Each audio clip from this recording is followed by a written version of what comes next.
It's time to check Adam's voicemail. Hey, Adam, Carolla. Just a regular blue-collar guy here, just saying thank you for calling out all the crybaby and the nonsense. I literally was losing my mind, and people like you are helping all the regular guys who are quiet, just doing their own thing. Appreciate it. See ya. You can leave us a message at 888-634-1744. All right, we got the Vouch Vault. You go to vouchvault.com. Yeah. Is that where we go to check out the app? It's in the App Store, no? Well, it's in the App Store, but we're doing like a crowdfunding thing for the app. It's like a second round of financing. So we're trying to raise like $1 million. I crowdfunded Super Troopers 2 years ago.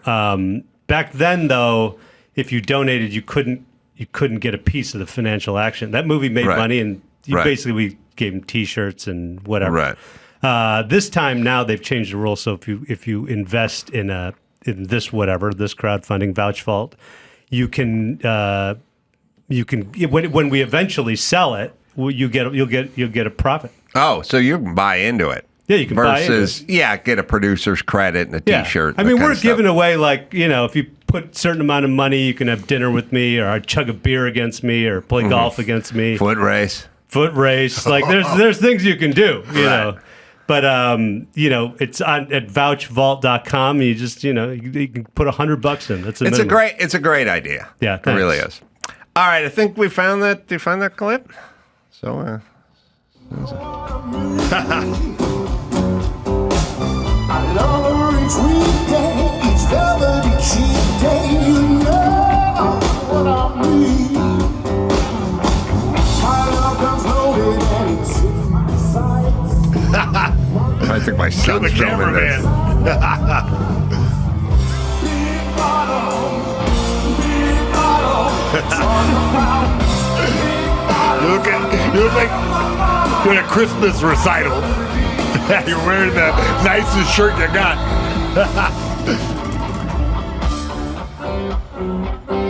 The only thing you really need to know before doing that song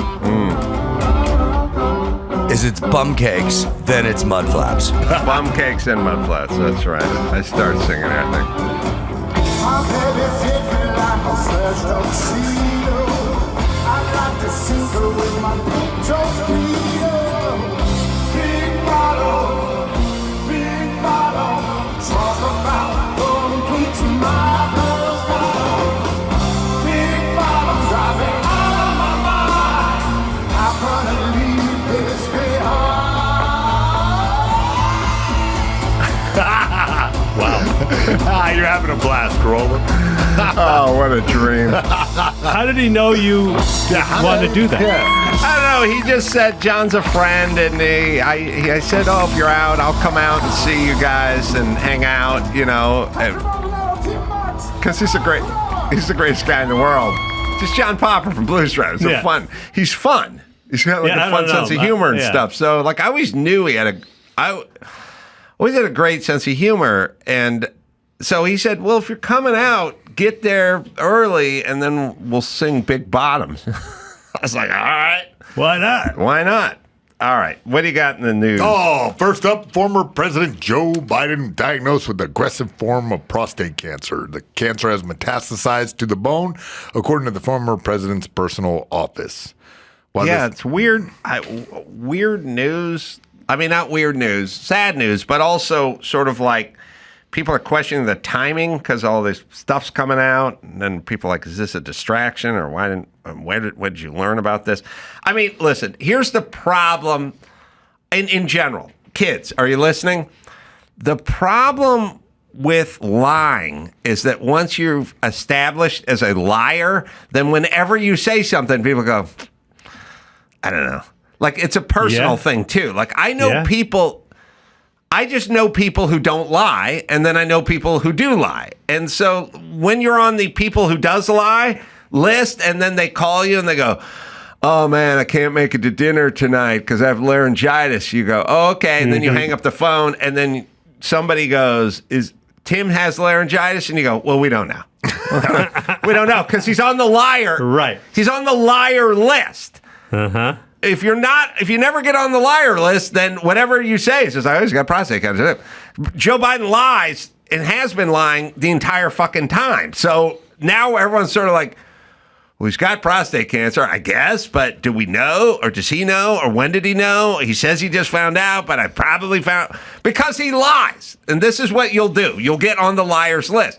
Once in a while, I get accused of lying, and I'm like, I always go like, fuck you, I never did anything to get on your liar's list. You get accused of lying? Well, first off, women think everyone lies. Women are like Middle Eastern people. They just assume everyone's lying. You know what I mean? Like all the time.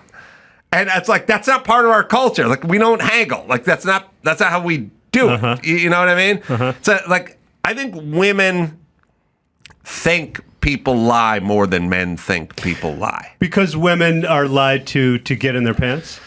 I think women in general, women deal in feelings more than men. And so, well, first off, they're moms. So it starts off with you got to finish your broccolini because there's kids in Africa who wanted this broccolini, but they don't. Okay, they start lying early. Start lying with kids, about stuff. And then kids they don't brush their teeth, but they wet the toothbrush and put it back. And then the mom feels the toothbrush, but then she smells it. Moms are little Sherlock Holmes running around the house. Lie detectors. They're lie detectors. Yeah. So they're lie merchants. Like they ship and receive lying. That's not part of my world. Like I'm friends with Dr. Drew. Dr. Drew doesn't lie. I never lie to him. Like we just have conversations, but we don't tell people their haircuts look good when they look like shit. We don't tell them. Yeah, you just say nothing. Yeah, say nothing. Women tell how good they look or how they packed on 20 pounds, but it looks good on them, but it doesn't look good on them. They're feelings merchants, and when you're feelings merchants, you have to lie all the time. But you think that translates into them thinking that men are liars? Is that what you said? You said whatever you deal with, you then graft on to humanity. You shouldn't lie. That's the bottom line. You shouldn't. There's a whole lot of lying that went on in the Democratic side, and there's a whole lot of lying on this Republican guy. And yes, I'm like, everyone lies. Everything he says, I'm like, it might be a lie. Oh no, Trump lies, but he lies like Commander McBragg. What? Oh, you guys find the opening of Commander McBragg. There was a cartoon from the 60s or 70s called Commander. Had a good tune. No, the difference between like Biden and Trump is Biden, like when someone goes, Trump, how's your golf game? He goes, I'm a scratch golfer. Right. People go, yeah, right. He's 20 handicap or whatever. Biden is not supposed to be that guy. Biden is supposed to be that guy. He wasn't supposed to be that and guy. And he turned out to be that guy as well. Disappointing. It's a good theme. Commander McBragg. We'll play you the beginning of it. Looks like the gods must be crazy. Commander McBragg. Your hair will curl in the world of McBragg. He fights monsters galore, and then asks for still more. For so says the brag of McBragg. When on the hill the Marines plant a flag, they may be led by Commander McBragg. With a cannon in hand, he can beat any band. For so says the brag of McBragg. Fencing and fighting and round table knighting and slaying of dragons too. He would always make up stories about victory and how great he was. I get it. This is a good example of our president. You're right. His name is Commander McBragg, but everyone saw him coming. Like they'd go, it's Commander McBragg. Well, Commander McBiden has cancer now. That would be a good name for Trump, Commander McBragg. Although I think I'm the only person who get the reference. But he would start at the beginning. At the beginning of every episode, he'd be like sitting in his office, smoking his pipe, talking to his manservant. I remember this. And he'd go, did I ever tell you the time I saved humanity with one hand tied behind my back? And his little manservant would go, quite, Commander McBragg.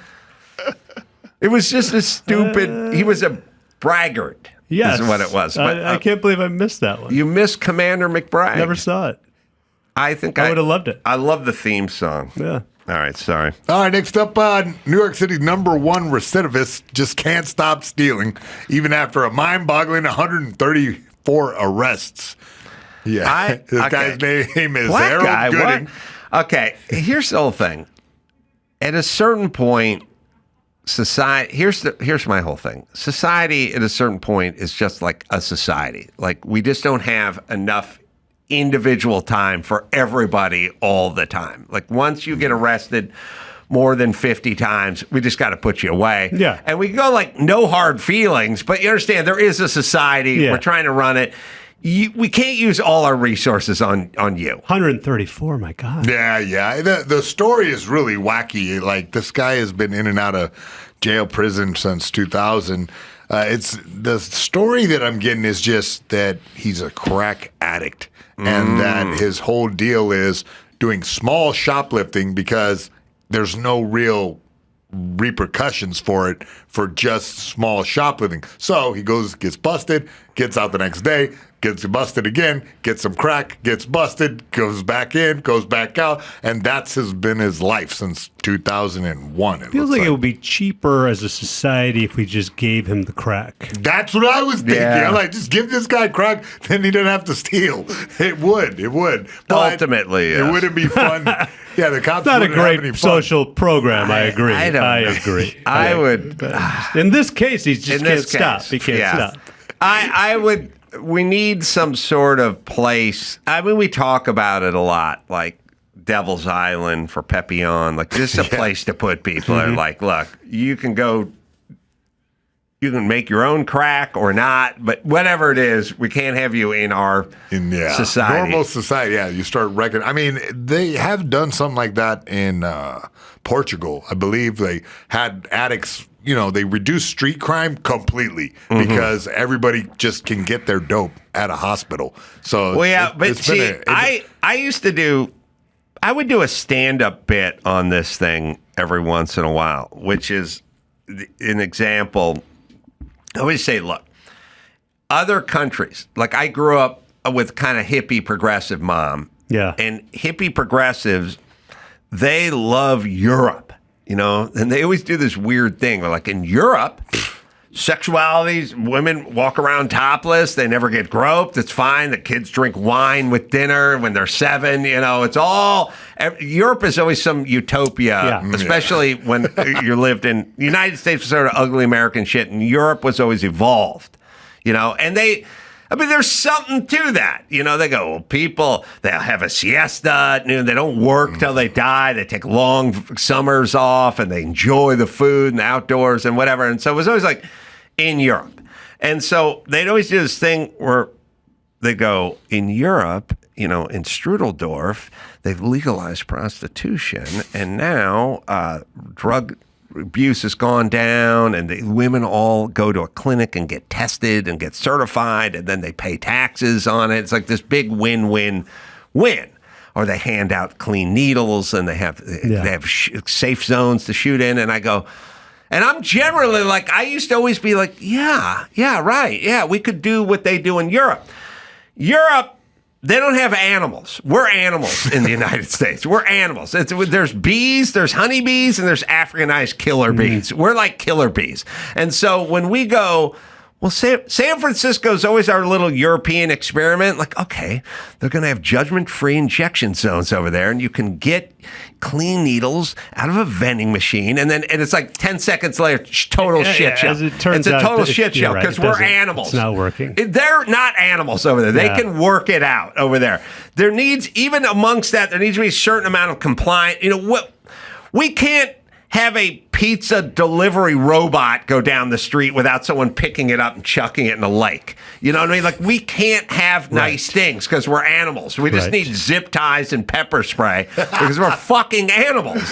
They can't do it. They can do it in Strudeldorf. Like, it works over there. I get it. That ain't San Francisco. Right. It always turns into a shit show immediately. I mean, Portland, Oregon became a very dangerous place once they legalized these hard drugs. Right. What they did, so Portland, Oregon is just implemented what they do in Strudeldorf, which my mom always wanted imported here. Like, Yeah. why don't they just do what they do over there in Europe? It works out perfectly. And I'm like, we have Africanized killer bees here. We're fucking animals. We're horrible. We are the that Africanized will killer work bees. if you have honeybees. Honeybees could do this. We don't have that here. So unfortunately, because I like that idea too. Yeah. Except for we can't pull it off. It just turns into Portland. So what's this guy's just going to keep on stealing? Is that the plan?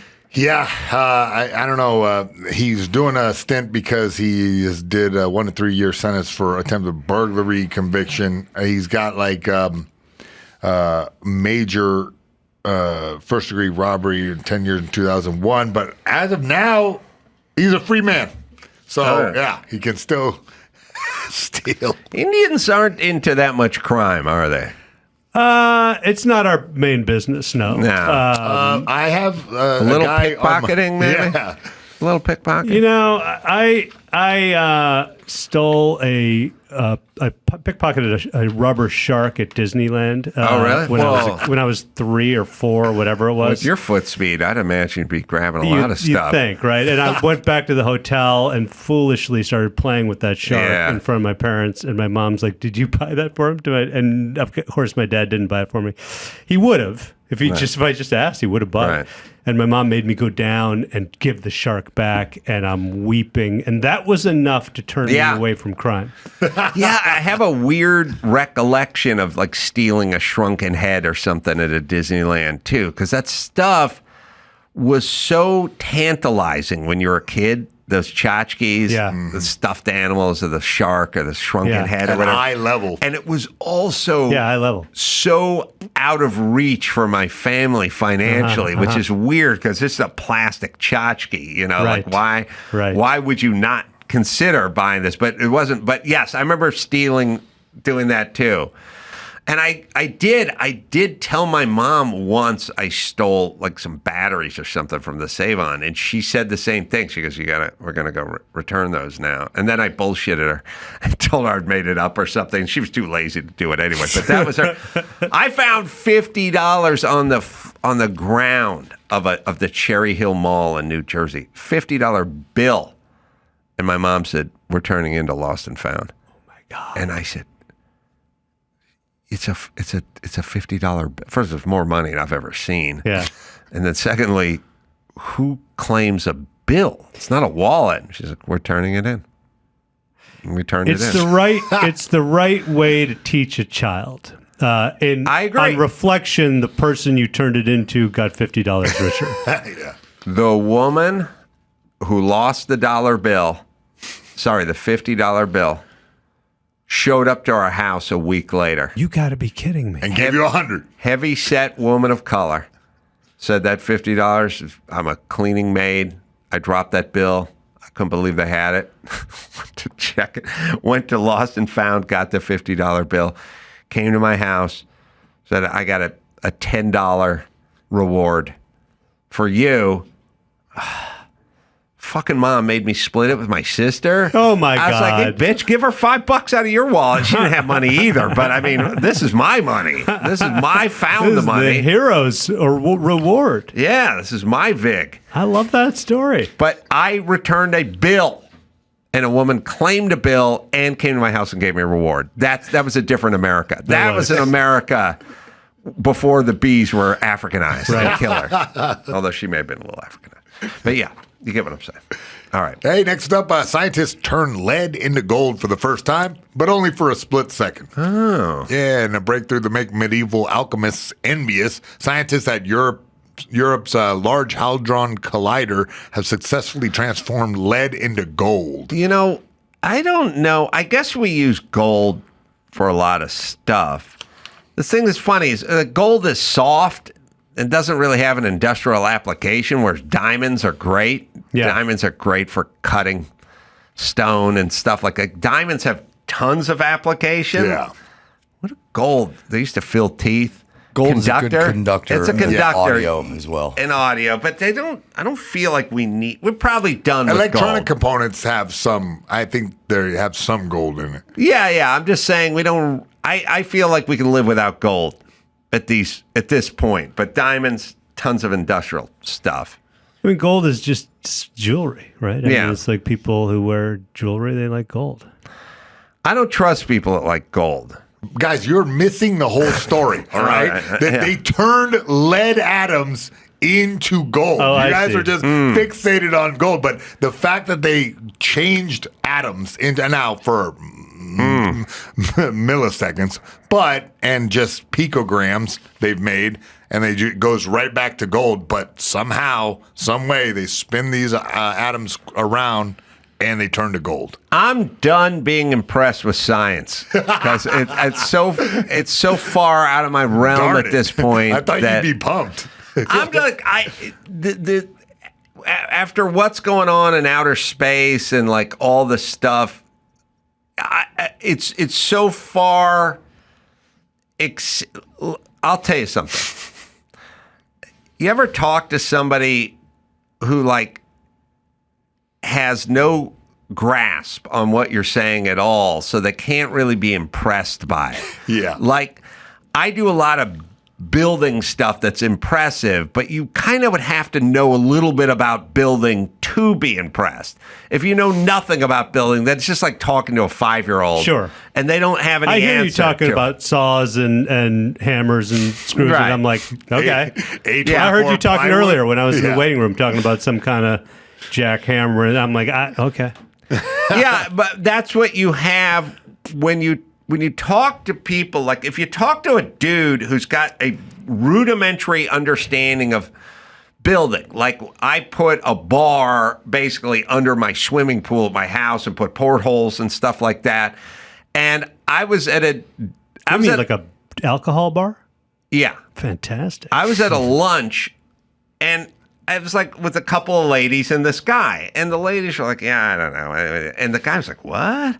And I was like, yeah, well, I drilled. Well, how'd you do the portholes? How'd you design into the side of the pool and all this stuff? And I was like, yeah. And he goes, oh my God, yeah, I just did my pool. But how'd you do it? And all of a sudden I was like, why are you so interested? And I realized he had some understanding of it and thus was impressed versus, you know, a native just going like, all right, the rocket goes in the sky and the people come down. Like, I don't even know what to do with it. So a little like rudimentary baseline understanding actually makes you appreciate things more. I think that, like, you know, I always think, like, what if I were dropped in, like, on an island with like shipwrecked, right? You're like, I couldn't invent the cell phone. I wouldn't know how to like filter water. Like, this is a moment right now where I could learn a whole bunch of important things in the event that happens, and yet I'm not doing it. Yeah. So a second language, you could learn to play the harp.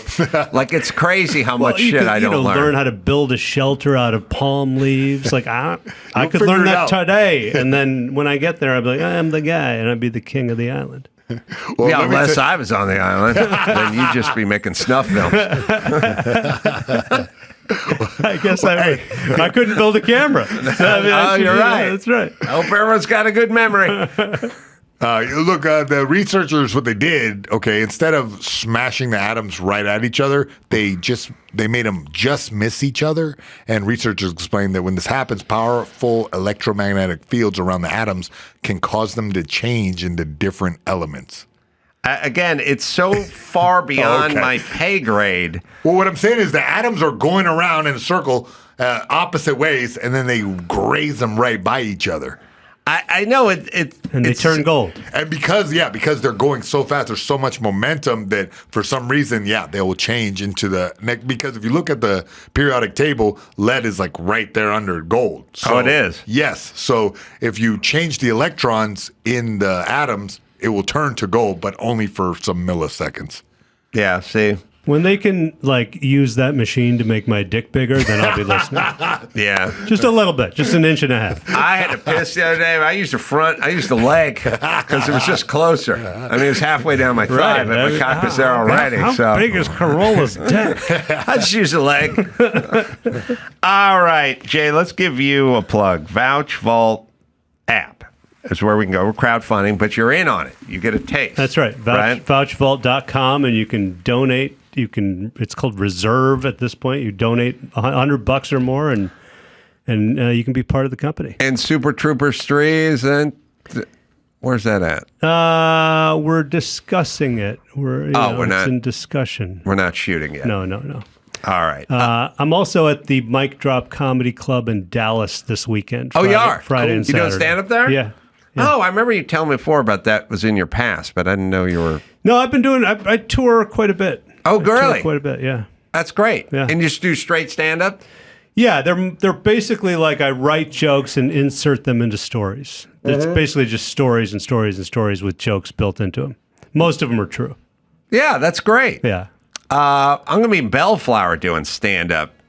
That'll be this Saturday, doing 2 shows there, and then Tacoma, and then Spokane. So you can go to Carolla.com for all that. Where do we go? Do we go to find out your schedule?